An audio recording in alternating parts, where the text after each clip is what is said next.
sirrinmu matakin da za mu ɗauka. Mun zauna mun tsara kuma za mu ɗauki mataki.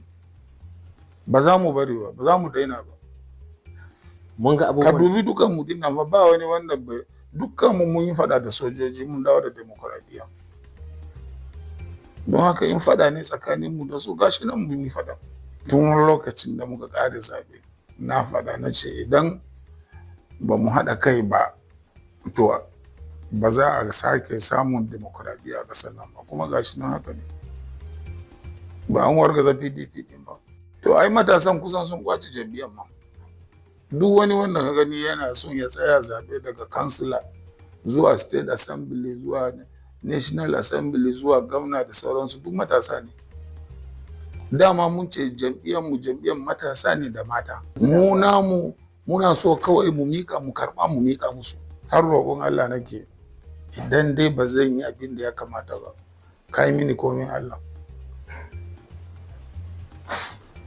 Yayana da jikokina ba ni da yaya a waje ko wani wuri duka na dawo da su ƙasan nan. Menene makomansu? Menene makoman yayansu?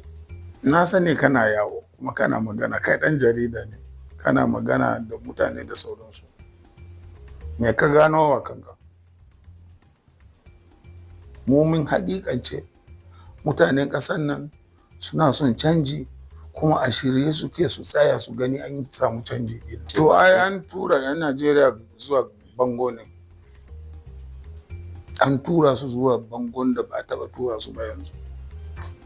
Don haka a shirye suke su yi abin da ya fi yasin da suka yi abin nan 2015 din ko 2014. Kuna zagaya kuna magana da su 'yan jarida ne. Ai kuna magana da talakawa da 'yan Najeriya. Kuna jin abin da suke faɗa. To ka ɗauki manyan 'yan siyasa daga jihohin Arewa waɗanne ne ba su cikin wannan sabuwar tafiya wadda ta zamanto ADC. Don ka san da sabuwar tafiya muka fara. Kuma ni na zauna na ce za a yi sabuwar tafiya. a 'yan jam'iyyun adawa. Waɗanda kawai za ka ce wanda ba su ciki shine gwamnoni da gwamnati ta ba su tsoro domin laifukan da suka yi.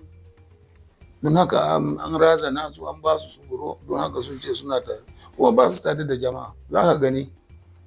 Za ku gani. Wannan rashin tsaron ya fi tsanani a jihohin Arewa.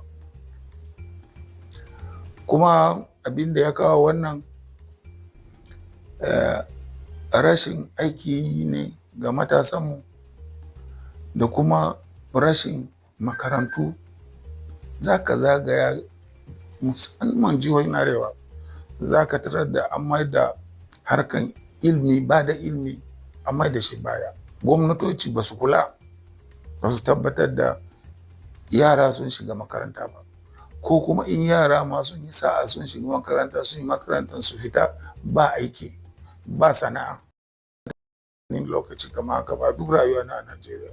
Lokacin da muke mulki 1999 to 2000